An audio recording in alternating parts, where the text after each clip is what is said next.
धाम बरसाना और आसपास के गांवों में एक बार भीषण अकाल पड़ गया। पशु पक्षी, मनुष्य सभी को भोजन की भारी किल्लत थी। गांवों से लोग पलायन करने लगे। इन्हीं दिनों श्रीधाम बरसाना में एक वृद्ध संत जी रहते थे। उन्हें जो कुछ भी भिक्षा में मिलता, पहले श्री जी को भोग लगाते और फिर भोजन करते। लेकिन अब न तो भिक्षा मिल रही थी, न कोठरी में कुछ बचा था। भूख से व्याकुल होकर संत जी ने गांव छोड़ने का निर्णय लिया। आंखों से आंसू बहते हुए श्री जी से बोले, हे श्री राधे, मुझे क्षमा करना, मैं अब इस धाम को छोड़ने जा रहा हूं। उसी वक्त एक सुंदर ब्रज कन्या वहां प्रकट हुई। उसने पूछा, बाबा, आप कहां जा रहे हैं? संत जी बोले, बेटी, अब भिक्षा नहीं मिल रही, इसलिए पेट की भूख मिटाने के लिए कहीं और जाने का मन बना लिया है। कन्या ने मुस्कुराते हुए कहा, बाबा, आप मेरे घर आइए, मेरी मैया रोज भिक्षा के लिए भोजन निकालती है। संत जी बोले, मुझे नहीं पता बेटी, तेरा घर कहां है?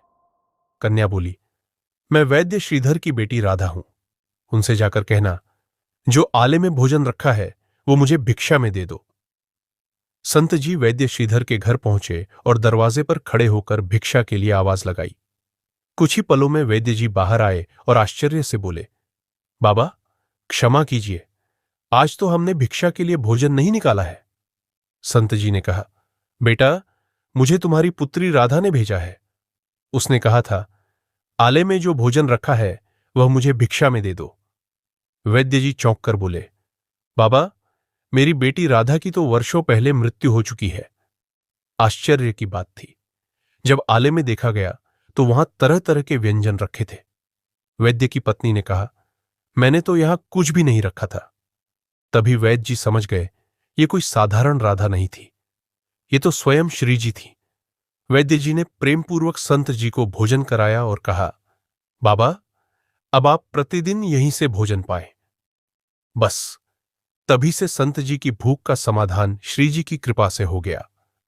कहते हैं ना, श्री राधा रानी जब किसी का हाथ एक बार पकड़ती है तो उसे कभी नहीं छोड़ती।